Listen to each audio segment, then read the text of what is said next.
اس کی تصدیق کرتی ہے، وہ ہدن اور ہدایت ہے، وہ بشرا للمؤمنین اور جو اس پر ایمان لے آتے ہیں ان کے لیے خوشخبری ہے۔ تو ذہن میں رکھیں ان کا جو اعتراض تھا جبریل علیہ السلام پر، وہ کیا تھا کہ یہ عذاب نازل کرتا ہے۔ اللہ نے فرمایا اب عذاب تو نازل نہیں کر رہا، اب تو خوشخبری نازل کر رہا ہے جبریل علیہ السلام، اب تو ہدایت نازل کر رہا ہے اور اس چیز کی تصدیق کر رہا ہے جو تمہارے پاس موجود ہے، کتاب تورات، اس کی تو تصدیق کر رہا ہے جبریل علیہ السلام کی جو نازل کر رہے ہیں اللہ کے حکم سے کتاب قرآن، وہ تو تورات کی تصدیق کرتی ہے، وہ ہدایت کی کتاب ہے اور مومنوں کے لیے خوشخبریاں لانے والی ہے۔ اب یہودیوں کا انکار بے معنی ہے، یہ اللہ رب العالمین نے دلیل بھی دی ہے ان کے جھوٹے ہونے کی، اور فرمایا جو جبریل کا دشمن ہے، تو آگے اگلی آیت میں اللہ رب العالمین نے فرمایا فَمَنْ كَانَ عَدُوًّا لِلَّهِ وَمَلَائِكَتِهِ وَرُسُلِهِ وَجِبْرِيلَ وَمِيكَالَ فَإِنَّ اللَّهَ عَدُوٌّ لِلْكَافِرِينَ۔ اللہ رب العالمین نے فرمایا تو اللہ کا اعلان بھی سن لو۔ حضور سید عالم صلی اللہ علیہ وسلم کی زبانی اللہ رب العالمین یہودیوں کو فرما رہا ہے کہ سنو یہودیوں، من کانا عدوا للہ، تو جو اللہ رب العالمین کا دشمن ہے، وملائکتہ اور فرشتوں کا دشمن ہے، ورسولہ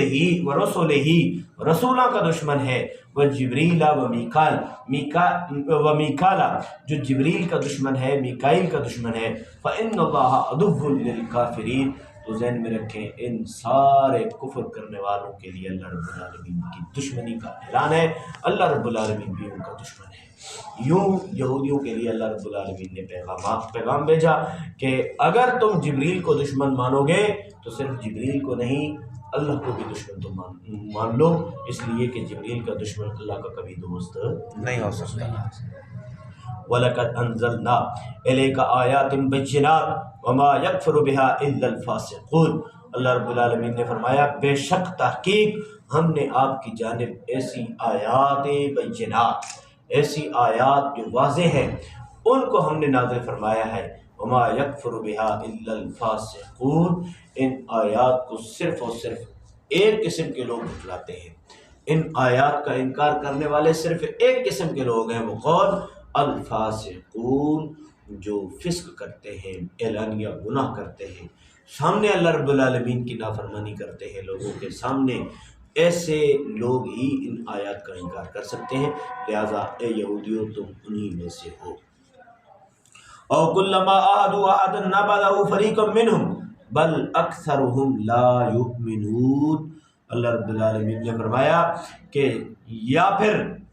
جب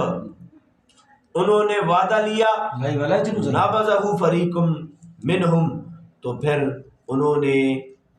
ایک فریق نے، ان میں سے ایک فریق نے پیٹھ پیچھے اس وعدے کو ڈال دیا اور اس وعدے کے مطابق انہوں نے عمل نہیں کیا۔ بل اکثرهم لا یؤمنون، اللہ نے فرمایا یہودیوں کے اکثر، یہودیوں میں سے زیادہ تر ایسے لوگ ہیں جو خود اپنی کتاب پر بھی ایمان نہیں لاتے، اس لیے کہ اپنی کتاب میں ان کے پاس وہ وعدے موجود ہیں، وہ معاہدے موجود ہیں جو اللہ رب العالمین سے انہوں نے کیے لیکن کبھی پورے نہیں کیے، تو لہٰذا ان کی اپنی کتاب پر بھی جو ایمان نہیں ہے تو وہ دعویٰ کرتے ہیں اس بات کا کہ وہ جبریل کے دشمن ہیں، اور اللہ نے فرمایا جو جبریل کا دشمن ہے وہ اللہ کا دشمن ہے۔ بات سمجھ میں آئی نہیں؟ آگے فرمایا وَلَمَّا جَاءَهُمْ رَسُولٌ مِّنْ عِندِ اللَّهِ مُصَدِّقٌ لِّمَا مَعَهُمْ نَبَذَ فَرِيقٌ مِّنَ الَّذِينَ أُوتُوا الْكِتَابَ كِتَابَ اللَّهِ وَرَاءَ ظُهُورِهِمْ كَأَنَّهُمْ لَا يَعْلَمُونَ۔ کہتے ہیں جب ان کے پاس رسول آیا اللہ کی جانب سے تصدیق کرتا ہوا اس کتاب کی جو ان کے پاس ہے، تو ان لوگوں کے ایک گروہ نے جن کو کتابیں دی گئیں، جن کو کتاب دی گئی، تورات ہو، انجیل ہو، زبور ہو، کہتے ہیں ان کو ہم نے کتابیں بھی دیں، اس کے باوجود بھی اہل کتاب کے ایک گروہ نے اس رسول کی ہدایات کو اپنے پیچھے ڈال دیا، اپنی پیٹھ کے پیچھے ڈال دیا۔ کتاب اللہ وراء ظہورہم، کہتے ہیں انہوں نے اللہ کی کتاب کو اپنی پیٹھ کے پیچھے ڈال دیا، کأنہم لا یعلمون، اور ویسا کرتے ہیں جیسے ان کو کوئی علم نہیں ہے۔ تبعوا ما تتلو الشیطان علی ملک سلیمان، کہتے ہیں کہ یہ ایسی چیز کے پیچھے پڑھ گئے جو شیاطین پڑھا کرتے تھے سلیمان علیہ السلام کی بادشاہی میں۔ ما کفر سلیمان علیہ السلام نے معاذ اللہ کفر نہیں کیا، ولیکن الشیاطین کفروا، لیکن شیاطین نے کفر کیا۔ یعلمون الناس السحر، لوگوں کو جادو سکھاتے ہیں۔ وما انزل علی الملکین ببابل ہاروت و ماروت، اور جو کچھ نازل کیا گیا دو فرشتوں پر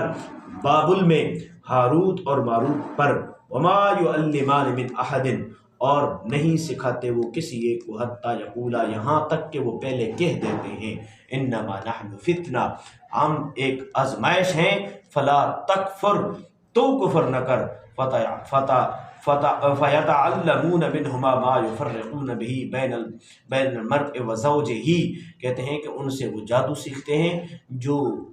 شوہر اور اس کی بیوی کے درمیان جدائی پیدا کرتا ہے، لیکن وہ کسی کو بھی نقصان نہیں دے سکتے اگر اللہ کی اجازت نہ ہو تو۔ ذہن میں رکھیں ان آیات کا کیا مطلب ہے جو حضرت سلیمان علیہ السلام کی بادشاہی سے متعلق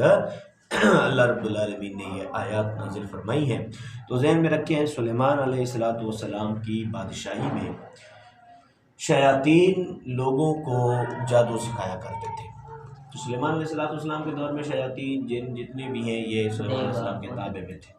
تو سلیمان علیہ السلام نے ان کی وہ کتابیں جادو والی چھین کر دفن کر دی تھی، جہاں سلیمان علیہ السلام کا تخت تھا، جہاں کرسی سلیمان علیہ السلام کی لگتی تھی، اس کے نیچے حضرت سلیمان علیہ السلام نے وہ کتابیں ساری دفن کر دی تاکہ لوگوں کو کفر نہ سکھایا جائے، شیاطین یہ جادو نہ سکھائیں۔ تو سلیمان علیہ السلام کے انتقال کے بعد کیا ہوا کہ ان شیاطین نے ان کتابوں کو پھر سے نکالا جہاں دفن تھی، اور نکال کر لوگوں کو یہ بتایا کہ سلیمان علیہ السلام کی جو بادشاہی تھی، سلیمان علیہ السلام جو ہوا پر بادشاہی کرتے تھے، اسی طرح چرند پرند پوری دنیا پر سلیمان علیہ السلام کی بادشاہی اسی علم کی وجہ سے تھی جو علم انہوں نے اپنی کرسی کے نیچے دفنا دیا تھا، جو کتابیں دفنا دی تھی، اسی ان کتابوں کی وجہ سے، اس علم کی وجہ سے بادشاہی کرتے تھے۔ تو لوگ حضرت سلیمان علیہ السلام کو معاذ اللہ برا بھلا کہنے لگے اور شیاطین کے پیچھے لگ گئے، شیاطین نے ان کو جادو سکھانا شروع کر دیا۔ تو اللہ رب العالمین نے فرمایا یہ جادو اثر انداز ہی تب ہوتا ہے جب رب کی اجازت ہوتی ہے، اگر رب کا حکم و اجازت نہ ہو تو جادو کسی شخص پہ کوئی اثر انداز نہیں ہوگا۔ اور اگر یہ شوہر اور بیوی کے درمیان جدائی ڈالنا چاہتے ہیں تو رب کی مشیت کے بغیر یہ کچھ نہیں کر سکتے۔ وَيَتَعَلَّمُونَ مَا يَضُرُّهُمْ وَلَا يَنْفَعُهُمْ، کہتے ہیں کہ یہ سیکھتے ہیں وہ چیز جو ان کو نقصان دیتا ہے، لوگوں کو نقصان دیتا ہے، یہ جادو ظاہر ہے لوگوں کو نقصان دینے والا ہے۔ ولا ينفعهم، کہتے ہیں یہ ذہن میں رکھیں یہ ان کے لیے نفع مند کبھی ثابت نہیں ہوگا۔ وَلَقَدْ عَلِمُوا لَمَنِ اشْتَرَاهُ مَا لَهُ فِي الْآخِرَةِ مِنْ خَلَاقٍ، کہتے ہیں کہ البتہ تحقیق یہ جان لیں گے جو انہوں نے خریدا اس کے بدلے میں مال، تو یہ آخرت میں جان لیں گے مالہ وَلَقَدْ عَلِمُوا لَمَنِ اشْتَرَاهُ مَا لَهُ فِي الْآخِرَةِ مِنْ خَلَاقٍ، اللہ رب العالمین نے فرمایا کہ انہوں نے جو کچھ خریدا، کہتے ہیں ان کے بدلے میں آخرت میں ان کے لیے جنت کا کوئی حصہ نہیں ہے، آخرت میں اعمال صالحہ کے بدلے میں انہیں کچھ نہیں ملے گا۔ وَلَبِئْسَ مَا شَرَوْا بِهِ أَنفُسَهُمْ، کہتے ہیں کیا بری چیز ہے جو انہوں نے خریدی اپنی جانوں کے بدلے، لَوْ كَانُوا يَعْلَمُونَ، کاش کہ یہ جان لیتے۔ وَلَوْ أَنَّهُمْ آمَنُوا وَاتَّقُوا لَمَثُوبَةٌ مِّنْ عِندِ اللَّهِ خَيْرٌ، کہتے ہیں کاش یہ جان لیتے اور ایمان لے آتے اور اللہ رب العالمین سے ڈرتے، اللہ کے دربار میں کھڑے ہونے سے ڈرتے، تو اللہ رب العالمین کے پاس ان کے لیے بہت بڑا اور اچھا اجر موجود تھا۔ لَوْ كَانُوا يَعْلَمُونَ، یہ جان لیتے تو زیادہ بہتر تھا۔ تو اللہ رب العالمین نے اس رکوع کے اندر بنی اسرائیل کے لیے، یہودیوں کے لیے یہ پیغام دیا ہے کہ حضور سید عالم صلی اللہ علیہ وسلم کو مان لو، اسی میں تمہاری بھلائی ہے۔ جو تمہارے کرتوت، تمہارے بڑوں کے کرتوت ہیں، وہ سارے کے سارے ہم اپنے محبوب کے قلب پر اتار دیں گے، اور تمہارے جو بنی اسرائیل کے، جو تمہارے بڑوں کے نبیوں کے ساتھ کی جانے والی جو ظالمانہ رویہ تھا، ایک ایک کر کے اللہ رب العالمین اپنے محبوب کو بتا رہا ہے اور بنی اسرائیل کو شرمندہ کر رہا ہے۔ اگر بنی اسرائیل کو سمجھ ہو، علم ہو، تو ضرور حضور سید عالم صلی اللہ علیہ وسلم پر ایمان لے آئیں گے، اور آپ صلی اللہ تعالیٰ علیہ وسلم پر ایمان لانے کے بغیر ان کے پاس کوئی چارہ نہیں ہے، اس لیے کہ تورات بھی تبھی معتبر ہے جب قرآن معتبر ہے، قرآن پر ایمان ہے، اور انجیل تبھی معتبر ہے جب قرآن پر ایمان ہے۔ اور ذہن میں رکھیں، اگر قرآن پر ایمان نہیں ہے تو تورات و انجیل منسوخ ہو چکی ہیں، ان پر عمل کرنا حضور سید عالم صلی اللہ علیہ وسلم کی بعثت کے بعد جائز نہیں ہے۔ اس لیے آخری کتاب قرآن ہے، آخری نبی حضور سید عالم صلی اللہ تعالیٰ علیہ وسلم کی ذات عالیہ ہے، اس پر ایمان لانا بہت ضروری ہے۔ اس لیے اس وقت جو علماء یہود حضور سید عالم صلی اللہ علیہ وسلم کے پاس آیا کرتے تھے، تو جس طرح کا اعتراض وہ کرتے، اللہ رب العالمین آیات کے اندر اپنے محبوب کو ان کا جوابات ارشاد فرماتا۔ اللہ رب العالمین سے دعا ہے کہ وہ قریب ہمیں حضور سید عالم صلی اللہ علیہ وسلم کی محبت عطا فرمائے، اور قرآن پاک کی سمجھ عطا فرمائے، اور دوسروں تک اس کی قرآن پاک کی تعلیم کو عام کرنے کی توفیق عطا فرمائے۔ آمین آمین۔